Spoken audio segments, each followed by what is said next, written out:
오늘 이 시간에는 새하늘과 새 땅이라는 제목을 가지고 하나님 말씀을 증거하도록 하겠습니다. 저와 여러분이 함께 이사야서의 말씀을 읽었는데 이사야서의 말씀을 통해서 전체적인 내용을 살펴보면은 이사야는 구원의 메시지를 증거하기 위해서 쓴 책입니다. 이사야의 이름의 뜻이 구원이거든요. 그래서 이 내용을 보게 되면 구약의 내용도 담겨져 있고 신약의 내용도 담겨져 있는 신기한 책인 것을 볼 수 있습니다. 아직 신약 시대가 도래하지 않았는데 종말의 때가 오지 않았는데도 이사야는 수천 년 뒤에 있을 그 종말을 하나님께서 보이게 하셔서 예언하는 부분들을 볼 수 있다는 겁니다. 성경에 보면은 인간의 말로 형용할 수 없는 신비한 역사들이 많이 있죠. 그 중에서도 다윗이라고 하는 인물을 보시면 다윗은 그리스도에 대한 예언의 메시지를 증거한 사람이에요. 그러니까 대단한 거죠. 인간의 힘으로 한 게 아니라 하나님께서 주시는 은혜를 통해서 이와 같은 일들이 일어났음을 보여주는 겁니다. 그래서 저와 여러분이 이 이사야서의 이 말씀을 통해서 뭐를 봐야 되는 거냐면 오실 예수 그리스도와 이제 오신 예수 그리스도의 사역에 대해서 살펴본다는 거예요. 그러면은 구약의 내용은 뭐예요? 그리스도께서 오셔서 너희를 구원하실 것이다. 그가 오셔서 이와 같은 구원을 행할 것이다. 그래서 구약과 신약의 내용이 다 들어가 있다는 겁니다. 그래서 오늘 본문은 특히 구원받은 백성에게 실현되어질 천국에 대해서 얘기를 하고 있는데 성경에 천국에 관한 내용이 많이 있을까요? 많이 없을까요? 많이 있어요? 많이 없어요? 많이 있습니다. 이 성경을 보면서도 어떤 분이 저한테 질문을 하셨는데 성경에 왜 천국에 관한 내용이 없냐고 하는데 얼마나 많이 되어져 있는데요. 공식화되어져 있는 본문은 많이 없을 수도 있겠지만 공식화되어지지 않은 그런 수많은 비밀의 말씀 가운데 천국에 대해서 얘기하는 게 수두룩하다는 사실입니다. 오늘 여러분들과 제가 이사야의 말씀을 통해서 함께 살펴봐야 되는 게 뭐냐면 오늘 이 말씀을 듣게 되는 것. 지금 세상 사람들은 이런 얘기를 하죠. 이 시국에 함께 모여서 예배를 드리냐 이런 얘기를 하는데 시국이 이런 만큼 더 주님 앞에 나와 예배를 드려야죠. 우리의 삶이 어떻게 인생의 밤을 맞이할지 모르는데 내가 지금 어딜 향해 가는 줄 모르는데 내 마음대로 살아가겠습니까? 우리의 영혼의 결산의 날이 가까이 오는 것을 보면 볼수록 우린 주님 앞에 모여서 기도하며 하나님의 말씀을 구해야 될 때라는 거예요.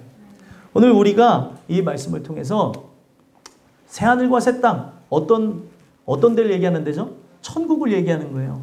이 천국의 말씀을 토대로 해서 나는 그 천국에 들어갈 만한 존재인지 아니면 그 천국하고는 거리가 먼 사람인지를 돌아다 보시는 걸 통해서 여러분들에게 저 새하늘과 새 땅이 도래하는 귀한 축복이 있게 되기를 간절히 소망합니다. 그래서 새하늘과 새 땅이라는 말씀을 통해 여러분들에게 세 가지 겉면의 말씀, 돌아봄의 말씀을 드리고자 하는데요. 첫 번째로 새하늘과 새 땅은 기쁨의 나라이다 라는 것을 가르쳐 주신다는 겁니다. 자, 내용을 이제 보시면 17절에 내용을 필두로 해서 18절에서부터 25절까지의 내용은 17절에 대한 내용을 풀이한 거예요. 하나님께서 17절에 새하늘과 새 땅을 창조하나니 이전 것은 기억되거나 마음에 생각나지 아니할 것이라. 그래서 새하늘과 새 땅이 어떠한 것이냐 하면서 18절에서부터 25절까지 쭉 설명해 나간다는 거예요. 그럼 17절 한번 읽어볼까요? 17절 읽어보겠습니다. 시작. 보라, 내가 새하늘과 새 땅을 창조하나니 이전 것은 기억되거나 마음에 생각나지 아니할 것이라. 아멘. 여기에 시작하는 내용을 보면 보라, 내가 새하늘과 새 땅을 창조하나니 이러죠. 여기에 보면 창조한다는 이 말이 어디서 등장하죠? 창세기 1장 1절에 등장했던 그 단어예요. 바라라고 하는 단어인데 하나님께서 이전에는 천지를 창조하셨지만 그동안 우리가 보지 않았던 새하늘과 새 땅을 창조하시겠다 이런 얘기를 하는 거예요. 새하늘과 새 땅. 그래서 여기 보면은 새 하늘에도 새가 들어가고 새 땅에도 새가 들어가죠. 새 것이 된 이전에 보지 못했던 그런 장소를 창조하겠다 이런 내용으로 썼다는 겁니다. 그래서 제가 창세기에 대한 말씀을 여러분들에게 증거하면서 드렸던 말씀인데 기억하시는지 모르겠지만 천지 창조를 통해 우리가 기억해야 되는 게 뭐냐면 분명히 눈에 보이는 세상의 창조는 이루어졌지만 눈에 보이지 않는 실질적인 창조, 영적인 창조가 진행되어졌는가 살펴봐야 된다는 겁니다. 그래서 그 창조에 대한 기사가 창세기에 적혀져 있는 것은 옛날 얘기를 하는 것이 아니라 우리에게 이루어질 새 창조에 대해서 얘기하는 거예요. 이전의 모습하고는 전혀 다른 개체. 바로 하나님의 거룩한 말씀을 통해 새롭게 창조되어지는 것을 이야기를 하고 있다는 겁니다. 그래서 이런 창조를 경험하게 되어지면 우리가 성경에 있는 말씀을 토대로 해서 뭐라고 하냐면 구원받았다고 합니다. 구원받았다. 그러면 구원받았다고 하는 백성은 어떤 내용을 의미하는 거냐면 성경에 구원받은 게 어떤 의미예요? 예수를 믿고 그 예수를 마음에 모신 걸 구원받았다고 하죠. 그래서 예수님을 마음에 모시는 것, 영접하는 것을 성경에는 하나님의 나라가 임했다고도 얘기합니다. 예수님 자체가 천국인 거예요. 그래서 그 예수님이 마음에 들어오신 자들은 어떤 걸 경험하는 거냐면 새로운 창조물이 되어지는 건데 이전 것은 지나갔으니 보라 새 것이 되었도다. 이제는 구원받은 백성으로 어제의 나와는 다른, 내가 오늘 좀 구원받았다고 한다면 어제 바라봤던 세상과 오늘 바라보는 세상은 다른 거예요. 오늘 우리가 예수님이 내 안에 오시는 걸 통해서 얘기하는 거는 그가 임하실 때 그분 자체가 나라이기 때문에 나는 그분의 국민이 되어지고 천국의 시민이 되어지고 또 우리는 그분의 그 영토 아래 그분의 주권 안에 거주하는 백성이 되게 되면서 사도 바울이 고백한 것을 통해서 얘기하는 걸 보면은 어떤 얘기를 하냐면 우리가 천국 시민권을 소유한 자라는 거예요. 천국 시민권. 그러니까 이 내용을 제가 수도 없이 여러분들에게 강조하며 말씀드렸지만 우리가 이 땅에는 비록 아직 거하지만 여러분들에게 구원이 임하였다고 한다면 예수님을 영접했다고 한다면 어떤 자가 되는 거예요? 하늘에 속한 자가 된다는 거예요. 그래서 분명히 우리가 밟는 눈으로 보는 세상 또 체험하는 세상은 이 땅이지만 저 하늘에 속하여서 살아가는 자처럼 이 세상을 육신의 눈으로 보지 아니하고 영적인 눈으로 바라보며 내가 나의 뜻을 구하는 것이 아니라 하나님 뜻 가운데 거주하는 백성이 되어지더라는 거예요. 예수님은 죽은 존재가 아닙니다. 살아계신 분이에요.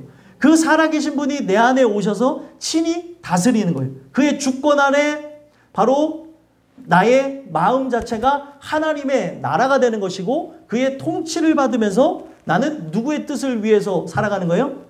바로 아버지의 뜻을 구하기 위해서 살아갑니다. 인간 스스로 결단해서 아버지의 뜻대로 살아가는 게 아니라 아버지의 뜻대로 순종하시고 죽으시고 부활하시고 승천하신 예수님이 내 안에 오셔야 착한 일을 시작할 수 있고 우리가 이전과는 다른 개체의 모습이 될 수 있다는 겁니다. 그래서 여러분들이 이 말씀을 통해서 오늘 예수님이 내 안에 오셔서 바로 이전과는 다른 새로운 창조물이 되어졌다고 한다면 내가 보는 이 세상 비록 똑같은 세상일지라도 내 안에 예수 그리스도가 계시면 이제 새 하늘 새 땅이 도래한 것처럼 바로 하나님의 나라가 임한 자처럼 살아갈 수 있더라는 거예요. 오늘 여러분들과 제가 이 하나님의 나라가 임한 자인지 임한 자가 아닌지 한번 살펴보시면서 그 주님 주시는 은혜로 더욱 깊이 나가게 되길 간절히 소망합니다. 그래서 새 땅을 창조하느니 이전 것은 기억되거나 마음에 생각나지 아니할 것이라. 자, 이 내용을 보게 되면 사람은 항상 과거를 생각하죠. 좋아도 과거를 생각하고 안 좋은 것도 과거를 생각합니다. 사람은 이게 왜 그러냐면 상처와 또 아픔 또 즐거움에 대한 그런 기억으로 얼룩진 존재이기 때문에 하나님 주신 은혜 아래 상처는 다 사라지고 새로운 개체가 되어져야 사람이 과거를 생각하지 않으려면 한 가지 방법이 늘 좋으면 된대요. 근데 사람이 늘 좋지 않기 때문에 옛날이 좋았다는 말을 한다고 합니다. 심리학자들이 밝혀낸 부분인데 그들이 얘기한 그 내용을 통해서도 볼 수 있는 게 사람은 과거에 연연한데 이전 것은 기억되거나 마음에 생각나지 아니한 새로운 세상이 열려지게 된다는 거예요. 바로 이 땅에서 하나님의 나라가 임한 자가 들어가는 데가 어디예요? 천국입니다. 그래서 분명히 내 삶이 지옥 같고 괴롭고 아프고 또 고통의 연속일지라도 예수를 만나게 되면 버티고 견디고 이길 수가 있는 것이고 이 세상이 줄 수 없는 기쁨을 만끽하고 살아갈 수 있다는 거예요. 여러분들은 기쁨을 만끽하고 살아가십니까? 세상의 기쁨이 아니에요.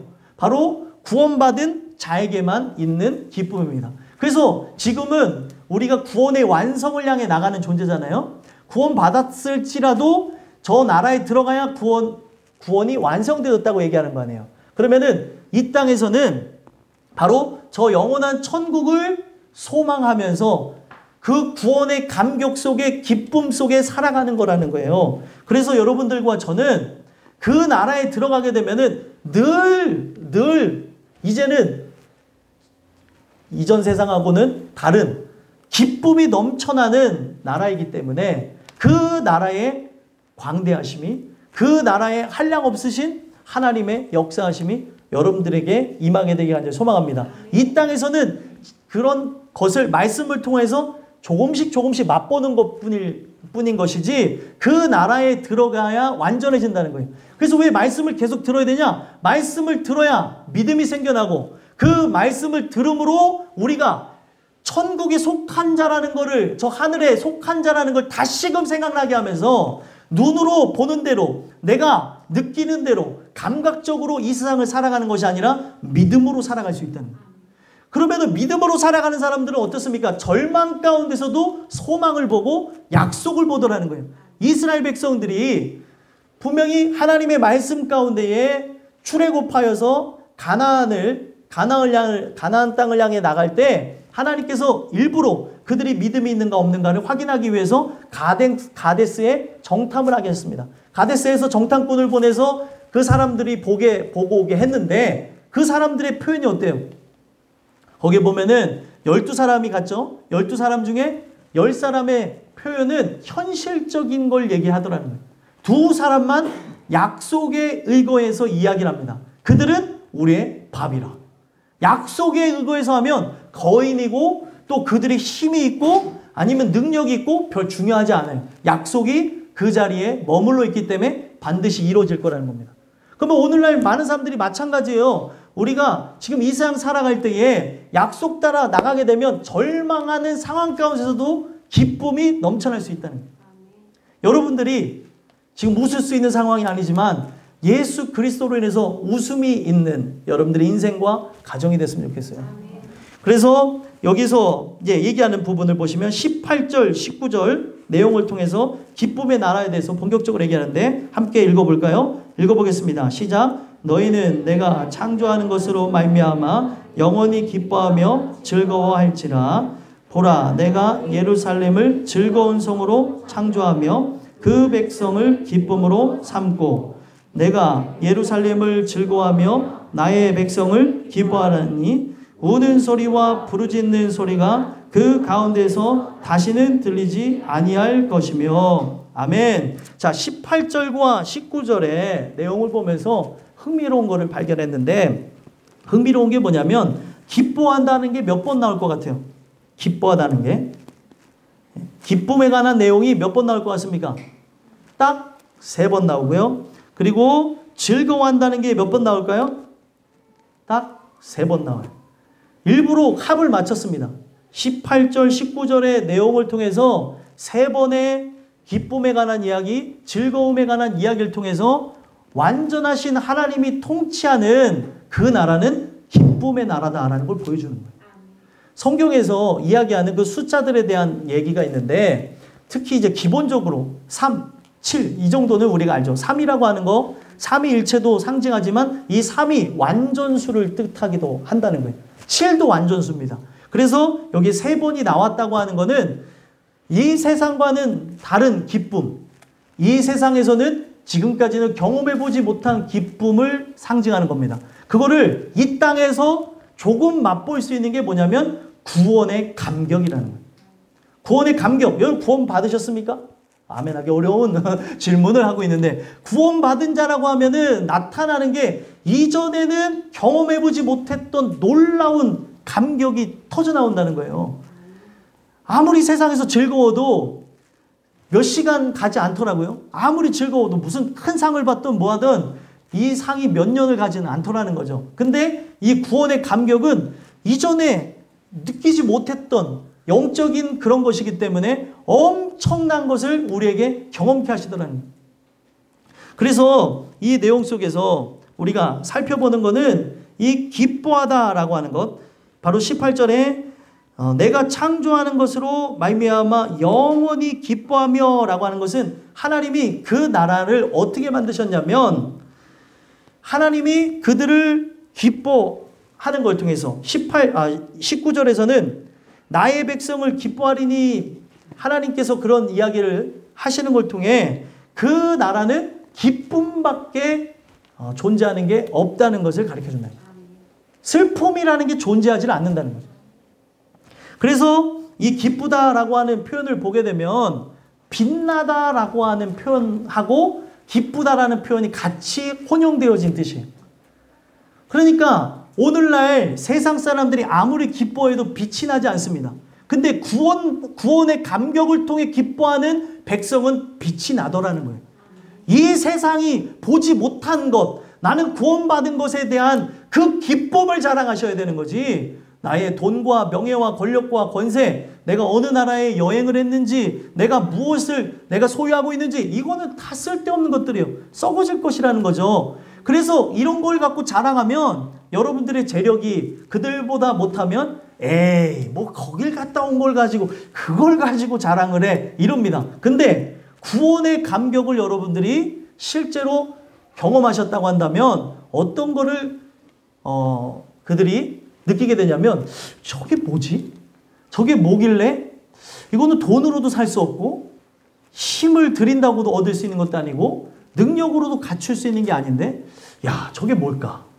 그게 바로 여러분들의 얼굴을 통해서 삶의 행적을 통해서 말씨를 통해서 나타나야 되는 게 이 기쁨이라는 거예요. 기쁨 있는 사람은 눈만 봐도 알 수 있죠. 어우 흥이 넘쳐. 예? 딱 눈만 봐도 막 흥이 넘쳐요. 애들을 보면은 흥이 넘친 애들이 있어요. 그래서 얘네들 막 어떨 때는 막 흥이 있어서 애들 밥을 먹다가 일어나서 춤도 추는 애들이에요. 예? 흥이 있으니까. 근데 그 흥 있는 것, 이 세상 흥이 아니라니까요.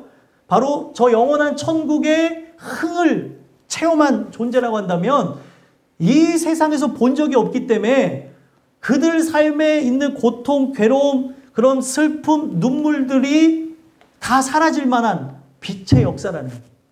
여러분들에게 이런 일들이 일어났으면 좋겠습니다. 그래서 그 나라에 들어가면 영원히 기뻐하게 된다는 거예요. 그러면 왜 영원히 기뻐하게 되느냐? 봤더니 여기 즐거워하니라, 그리고 예루살렘을 즐거운 성으로, 내가 바로 예루살렘을 즐거워하며 계속 반복되는 게 그 기뻐하는 이유에 대해서 바로 예루살렘 성, 예루살렘을 근거로 들고 있습니다.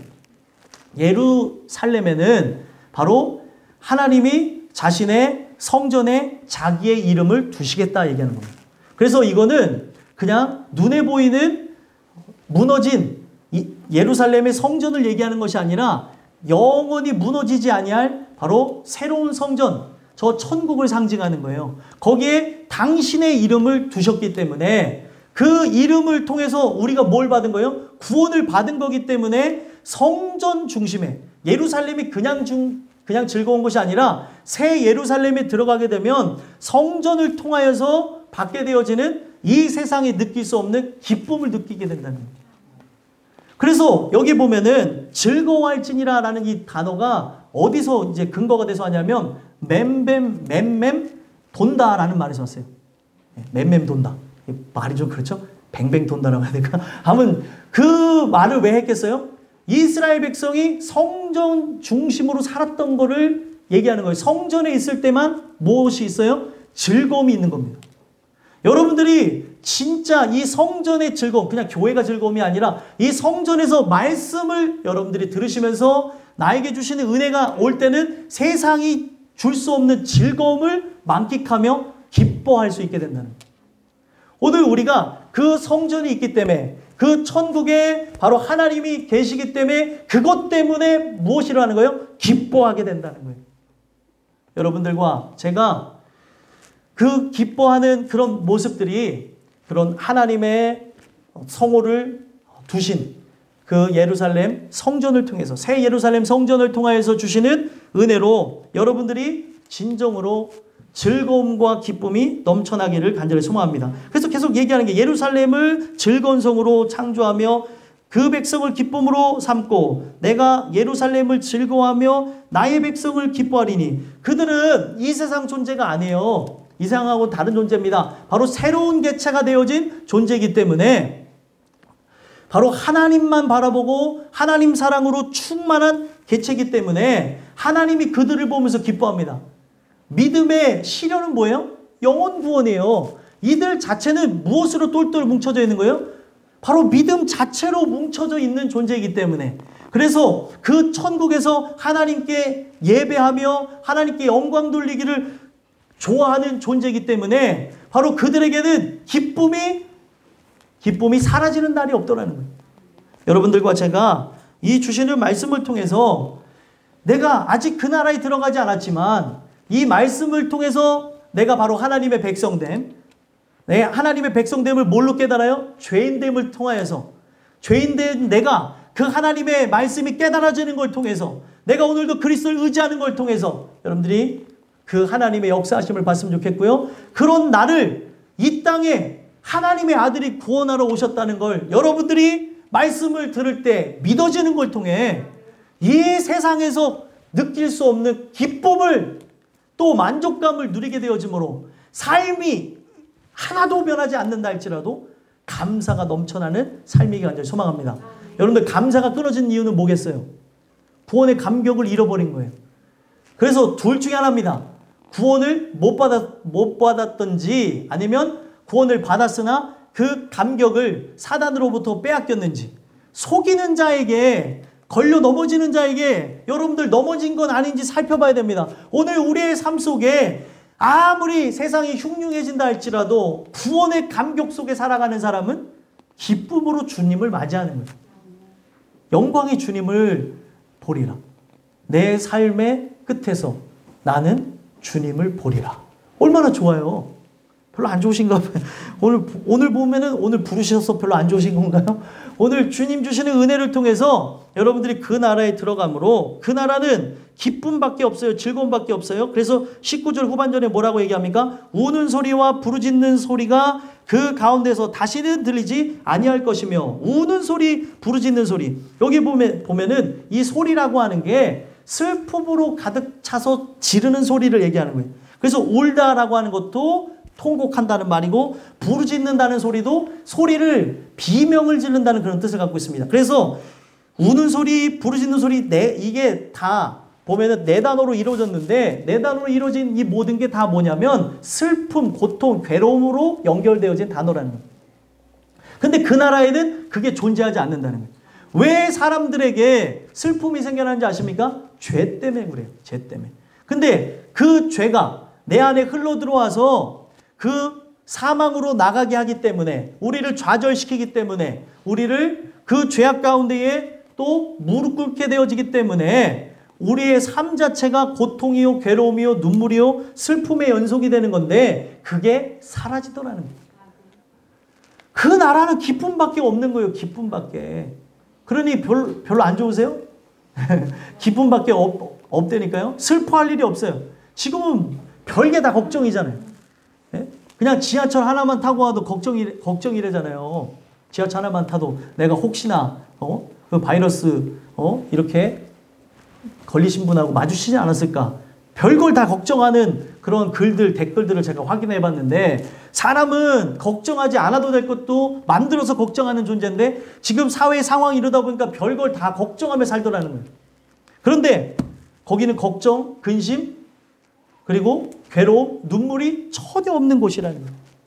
그 가운데서는 다시는 들리지 아니할 것이며 라고 하는 거는 영원토록 들을 수가 없다라고 얘기하는 거죠.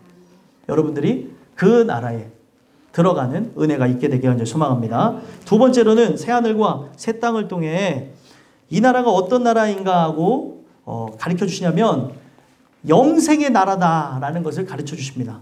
그래서 20절 한번 읽어볼까요? 읽어보겠습니다. 시작. 거기는 날수가 많지 못하여 죽는 어린이와 수완이 차지 못한 노인이 다시는 없을 것이라. 곧 100세에 죽는 자를 젊은이라 하겠고 100세가 못되어 죽는 자는 저주받은 자이리라. 아멘. 자, 이 내용을 통해서 함께 살펴봐야 되는 게 뭐냐면 지금 그 나라는 전제가 성경 전체 내용을 보게 되면 거기는 사망이 있습니까? 없습니까? 사망이 없는 나라예요. 그래서 여기에서 전제되어지는 거는 영원성을 강조하는 겁니다. 그래서 보면은 거기는 날수가 많지 못하여 죽는 어린이. 세상에 보면은 여러 가지 질병과 또 사회적 상황이 어두워서 전쟁과 기근으로 인해서 죽게 되는 그런 갓난 아이들 있잖아요. 그런 존재들이 존재할 수가 없다라고 얘기하는 거고, 그리고 수완이 차지 못한 노인이 다시는 없을 것이라. 지금 노인이 되어져야 되는데 노인이 되지 않고 갑자기 죽는 일들이 없다는 겁니다. 거기는 뭐예요? 질병이 없고 그리고 갑작스럽게 맞이하게 되는 사고가 존재하지 않는다는 걸 얘기하고요. 그리고 곧 100세에 죽는 자를 젊은이라 하겠고 100세가 못되어 죽는 자는 저주받은 자이리라. 이 얘기를 다시 한번 생각해 보면 100세에 죽는 자를 젊은이라 하겠다라고 하는 거는 100세가 여러분들 젊은이에요? 젊은이가 아니에요? 젊은이가 아니죠. 그래서 여러분들 이 내용을 잘 봐야 되는 게 100세에 죽는 자는 젊은이라 하겠다라는 걸 통해 100세 이상 살 거를 이야기를 하는데 100세 이상 살 거를 통해서 성경 전체를 통해 얘기하는 건 뭐예요? 우리가 셀 수 없는 기한, 영원의 시간으로 들어갈 걸 얘기하는 거예요. 그래서 여러분들 그 나라에 들어가게 되면 시간이 존재하지 않습니다. 시간이 존재하니까 여러분들 삶의 세월에 주름도 생기고 우리의 몸도 쇠약해지고 연약해지고 주님 배울 날이 가까우는 거예요. 그래서 이 세상 살아가면서 그 세월의 풍파를 맞이하며 약해지고 죽을 날이 가까우는 거는 구원받은 백성에게 은혜이지만 그 나라에서는 그게 존재하지 않아요. 왜냐하면 영원하신 분을 만났으니 우리의 삶은 영원하게 되는 거예요. 그래서 여러분들 우리의 인생에서 죽음이라고 하는 것도 구원의 관점에서 보게 되면 뭐예요? 구원받은 백성에게 죽음은 뭐예요? 축복이에요. 별로 안 좋아하시네. 네, 축복이라니까. 구원받은 백성에게 영원한 천국에 들어가는 게 좋겠어요? 그래도 이 땅에서 그래도 좀 더 사는 게 낫지가 좋겠어요? 영원한 천국이 좋아요. 근데 머리로는 모르겠어요. 사람마다 달라요. 머리로는 저 천국이 좋다고 하면서 마음에서는 그래도 좀 더 살아야죠. 이런 사람이 있을 수도 있어요. 근데 저는 소망하기는 마음에서부터 저 나라를 소망하는 마음들이 있었으면 좋겠습니다. 그래서 진짜 더 오랫동안 뭐 손주들이 커서 장성해서 결혼하는 것까지 보면 좋겠지만 일찍 부르심을 받은 분들도 계십니다. 저희 교회 같이 계셨던 권사님도 그렇게 부르심을 받은 거잖아요. 그래서 형제분들은 안타깝지만 내 동생 또 내 형 그리고 내 아우 그리고 뭐 등등등 얘기할 때 더 좀 즐겼으면 좋겠는데 가족들은 그런 생각 가질 수 있어요. 그런데 제가 그들한테 드렸던 말씀이 더 좋은 천국에 갔는데 이제 여한이 있겠느냐. 이 세상 것하고는 비교가 안 되는 그런 나라에 갔는데 도대체 이 세상에서 경험해보지 못했다고 억울할 이유가 뭐가 있냐는 거예요. 성공했는데 우리의 인생의 유일한 성공은 구원받는 겁니다. 내가 세상을 다 얻었다 한들 구원받지 못하면 실패한 사람이에요. 근데 내가 세상이 볼 때 일찍 죽음을 맞이했을지라도 구원받았다고 하면 성공한 사람이라니까요. 그 사람을 부러워해야 되는 게 여러분들과 저의 모습이라는 거예요. 그래서 100세에 죽는 자를 젊은이라 하겠다라고 하는 건 그 나라의 시간이 굉장히 오래될 것이고 영원할 것임을 이야기하는 거고 100세가 못되어 죽는 자는 저주받은 자이리라 라고 하는 거는 어떤 얘기예요? 그 나라는 저주받은 자가 들어가요? 못 들어가요? 못 들어가죠. 그렇기 때문에 그 나라에는 영원성만, 영원한 생명만이 존재한다는 거예요. 여러분들과 제가 사람이 왜 부패하는지 아십니까? 시간이 있기 때문에 부패하는 거 아세요? 뜨거운 마음이 시간이 지나면서 약해지잖아요. 근데 그 나라는 죄가 제거된 상태에서 주님을 사랑하는 뜨거운 마음 갖고 있는 그 상태로 들어가는데 시간이 없다 보니까 영원이라고 하는 그런 세계에 들어가다 보니까 사람에게는 뭐예요? 그런 뜨거운 마음만 존재하더라는 거예요.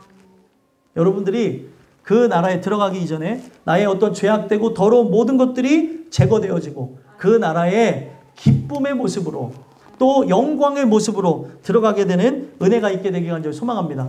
그래서 우리가 이거를 성경 전체로 보게 되면 더 내용의 범위가 광범위해지고 많습니다. 하지만 이 본문에서만 찾아서라도 보자고요. 그 나라는 영생의 나라라는 거예요. 이제 죽음 때문에 고통받고 괴로워하면서 두려워할 이유가 전혀 없다는 거예요. 소망하기는 저와 여러분이 이 주시는 이 말씀을 통해서 영원한 날을 소망하시고 여러분들에게 진행되어질 그런 창조를 통하여서 새로운 창조를 통하여서 그 나라에 여러분들이 넉넉하게 구원을 받는 그런 주님의 백성들이 되기를 간절히 소망합니다. 마지막 세 번째로 새하늘과 새 땅이라는 말씀을 통해 우리에게 어떤 나라임을 가르쳐 주시냐면 평화의 나라이다라는 걸 가르쳐 주신다는 거예요.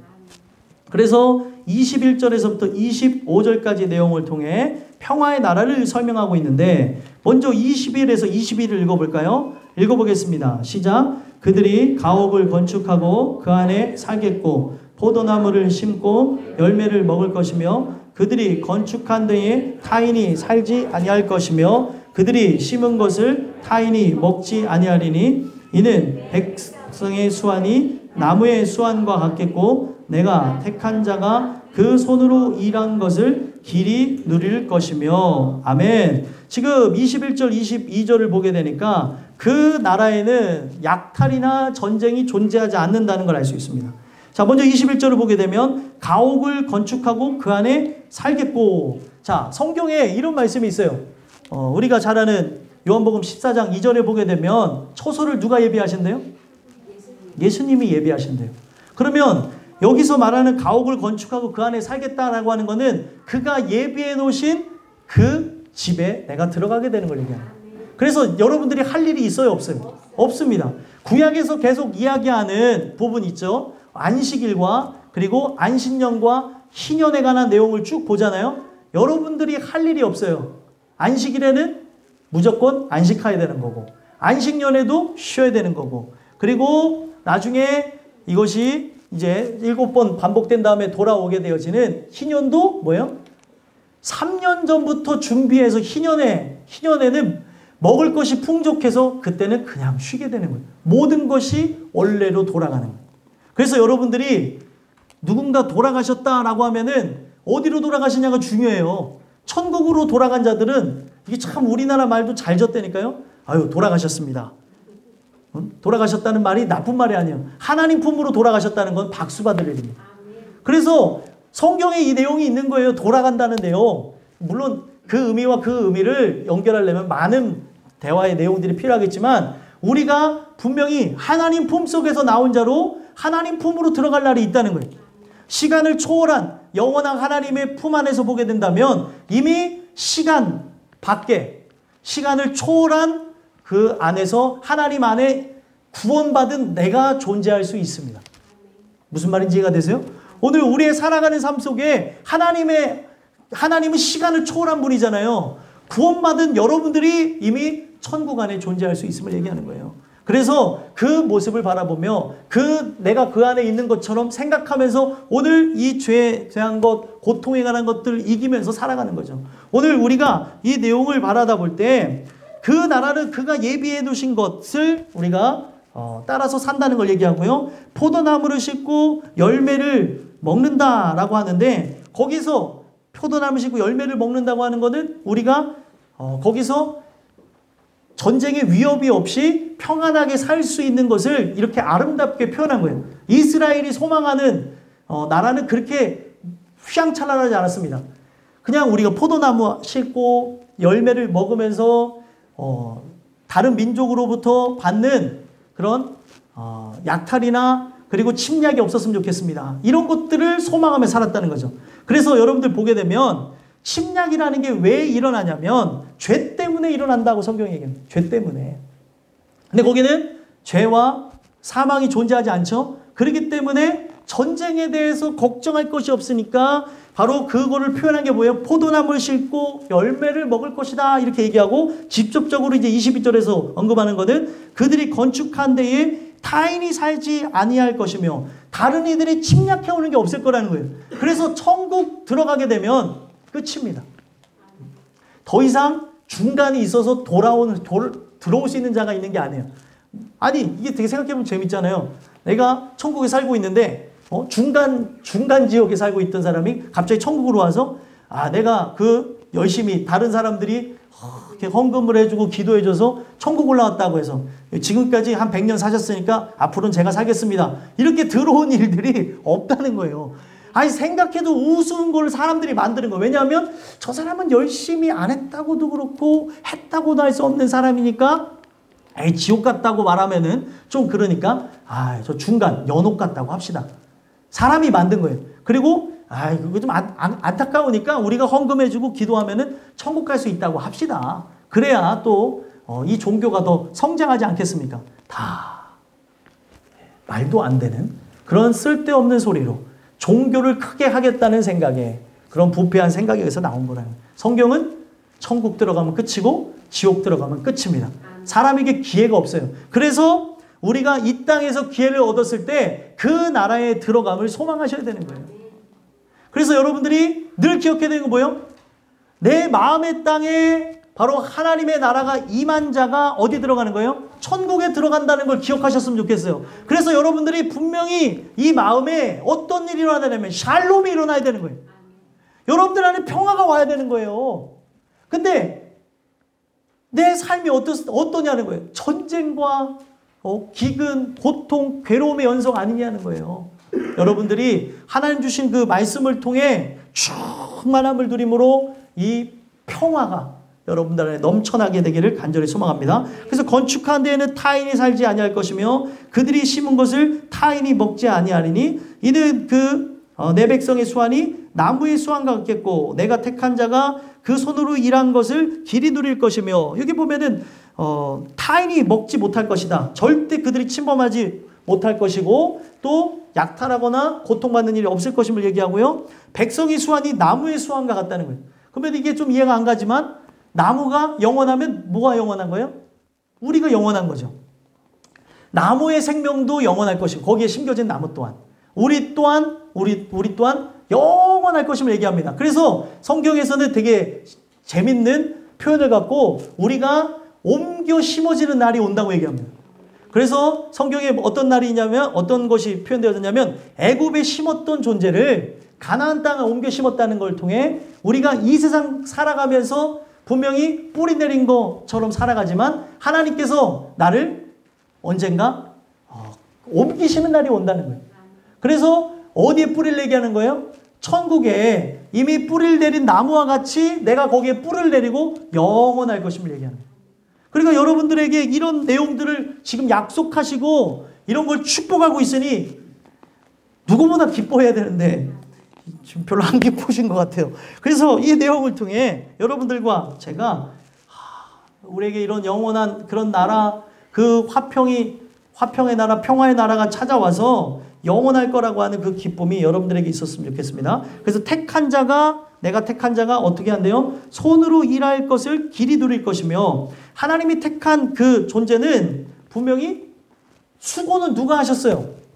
하나님이 다 하셨어요. 다 준비해 놓은 그것이 영원할 것을 얘기하고요. 그리고 거기는 저주가 존재하지 않는 축복의 그 나라이기 때문에 분명히 거기서 사람들이 하나님이 그 인도하심 안에 그 완전하게 열려진 자유 속에 사람들이 무엇을 하든지 간에 여기서 씨를 심고 그 씨가 자라나서 열매 맺는 데까지 하나님께서 땅에 떨어짐 없이 길이 누리게 하시겠다는 거예요. 이 길이 누리게 했다는 게 얼만큼이겠어요? 영원을 얘기하는 겁니다. 이런 축복이 여러분들에게 있게 되기를 소망합니다. 그래서 결국에 어떤 전쟁이나 약탈, 침략이 존재하지 않는다는 걸 21에서부터 22까지 이야기하는 거고요. 바로 23절도 한번 읽어볼까요? 23절에서 어떤 내용 얘기하는지 읽어보겠습니다. 시작. 그들의 수고가 헛되지 않겠고 그들의 생산한 것이 재난을 당하지 아니하리니 그들은 여호와의 복된 자의 자손이요 그들의 후손도 그들과 같을 것임이라. 아멘. 모든 수고가 헛되지 않겠다는 거예요. 이 세상에 살아가다 보면 수고가 헛될 때가 있습니까? 없습니까? 네? 있어요. 나는 열심을 갖고 했는데 그 노력이 다 땅에 떨어지는 일들도 존재하더라는 거예요. 근데 그 나라는 그 수고가 헛되지 않고 무작정 어떻게 돌아오는 거예요? 하나님의 풍성한 복락으로 돌아오게 하실 거라는 거예요. 그리고 거기에 여기서 보면 그들이 생산한 것이 재난을 당하지 아니하리니 여기서 생산한다고 하는 게 뭐냐면 자녀 출산을 얘기합니다. 그래서 우리가 이걸 어떤 식으로 표현해야 되는 거냐면 거기는 지금 성경 속에서 나오는 혈통에 대한 걸 보게 되면은 부모는 예수님의 사람인데 자녀는 악인인 경우가 있거든요. 근데 거기서는 어떻게 하겠다는 거예요? 계속해서 아름다운 씨가 퍼지게 하시겠다는 거예요. 그래서 우리가 그 나라에 들어가 봐야겠지만 성경에 적혀져 있는 대로 보게 되어지면은 그 나라에도 자손이 계속해서 번성해서 누리게 될 것을 얘기하고 있다는 겁니다. 그래서 여기 보게 되면 재난을 당하지 아니한다라는 건 재난이 뭐예요? 갑작스럽게 죽거나 그리고 어떤 사고 그리고 질병을 맞이하는 일이 전혀 존재하지 않고 이들은 어떤 존재래요? 그들은 복된 자의 자손이요. 여러분들이 바로 복된 자예요. 복 받은 자가 들어가는 데가 어디예요? 천국입니다. 그래서 여러분들 팔복의 첫 번째 부분을 보면은 천국이 누구의 것이에요? 바꿔서 얘기합시다. 바로 나의 것이 되는 거죠. 내가 복 받은 자라고 한다면 천국이 누구의 것이에요? 나의 것이 되는 거예요. 심령이 가난한 자는 복이 있나니 천국이 그들의 것이요. 저들의 것이요. 바꿔서 얘기하면 여러분들이 가난한 자면 천국이 누구의 것이에요? 나의 것이 되는 거예요. 그래서 그 나라에 이제 들어가게 되어지면 나는 복 받은 자로 그 나라에 들어감을 얻게 되어지면 거기에 자손들이 어떻게 돼요? 그들의 후손도 복 받은 자처럼 그들과 같을 것이라는 거예요. 그러니까 내 자녀가 예수 믿는 자녀가 됐으면 좋겠다. 내 부모나 아니면 내 남편이 내 아내가 회심했으면 좋겠다. 이러한 두려움이 존재하지 않는 나라. 그러니까 하나님의 통치 아래 어떠한 죄의 공격도 존재하지 않는 영생을 누리는 나라라는 걸 표현해주고 있는 거예요.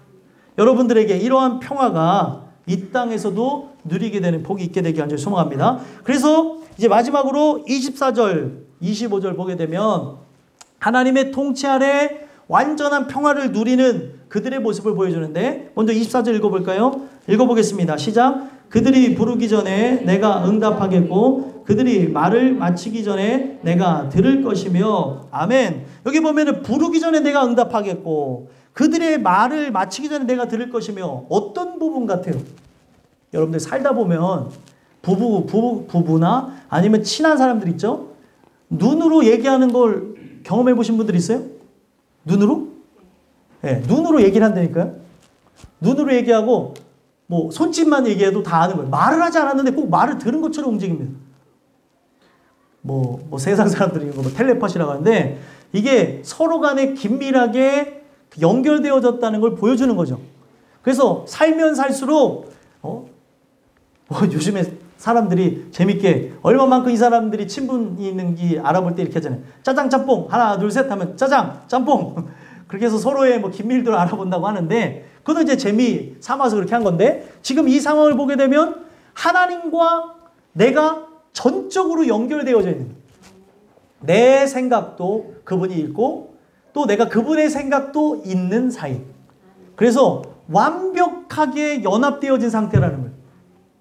지금 이 세상에서 부부 간의 연합은 신앙이라고 하는 연결고리를 통해서 함께 늘 밀어주고 당겨주고 함께 애쓰지 않으면 무너질 수 있습니다. 그런데 저 영원한 천국에서는 우리 모든 자가 바로 하나님과 그렇게 연결되어서 완전함을 누리게 되어지는데 그의 생각이 나의 생각이 되어지고 나의 생각이 그의 생각이 됩니다.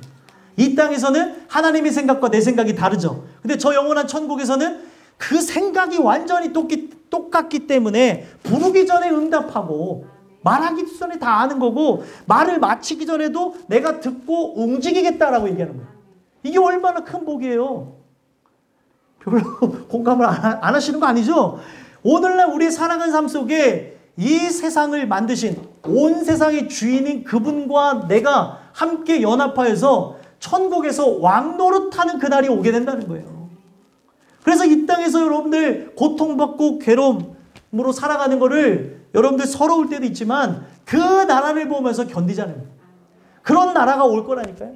그러면서 그 나라가 어떤 나라인가 마지막 25절에 이게 내용을 한번 읽어보겠습니다. 시작. 이리와 어린 양이 함께 먹을 것이며 사자가 소처럼 짚을 먹을 것이며 뱀은 흙을 양식으로 삼을 것이니 나의 성산에서는 해함도 없겠고 상함도 없으리라. 여호와께서 말씀하시니라. 아멘. 자, 이리와 어린 양이 함께 먹을 수 있나요? 함께 먹을 수 없죠. 어차피 이리는 뭘 먹어야 돼요? 육식해야 되고, 그리고 양은 초식을 해야 되는데 함께 먹는데요. 자, 종을 초월하게 되는 걸 보여주고요. 그리고 사자가 소처럼 짚을 먹을 것이며, 사자는 뭘 먹어야 되죠? 예, 고기를 먹어야 되는데 소처럼 짚을 먹을 것이며 뱀은 흙으로 양식을 삼을 것이니, 지금 이걸 보게 되면 완벽한 평화. 지금 짐승들이 그 안에 이제 천국에도 하나님 만드신 짐승들이 있을 건데 여기서는 서로가 서로를 잡아먹고 그리고 서로를 해하는 일이 전혀 존재하지 않는다는 거예요. 그래서 사람과 동물 그리고 있는 모든 자연들이 완벽한 조화를 이룰 것을 보여줍니다. 이 세상은 완벽한 조화가 없죠. 그렇죠? 도시에 살면 도시 사는 대로 장점과 단점이 있고 시골 살면은 시골 사는 대로 장점과 단점이 있는 것처럼 완벽한 조화는 없습니다. 근데 천국은 뭐예요? 완벽한 조화가 있어요.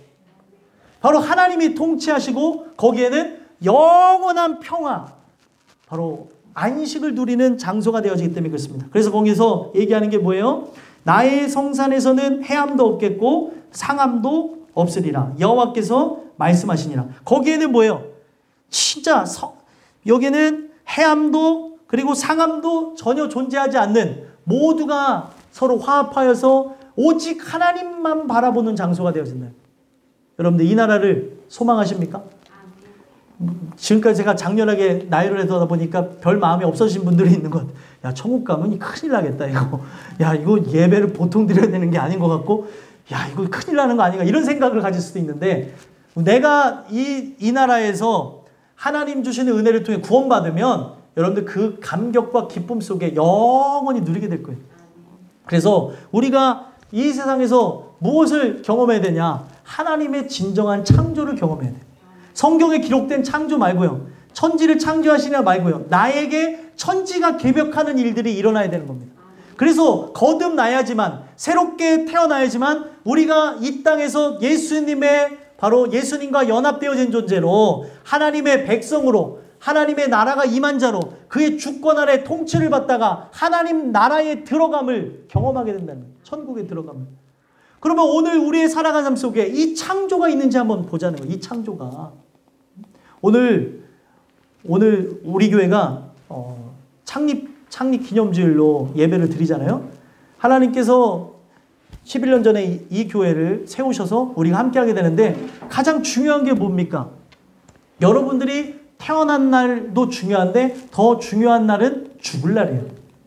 그래서 죽을 날에 우리가 기쁨으로 장례를 맞이하려면 여러분들이 새로 태어나는 역사가 있어야 되는 겁니다.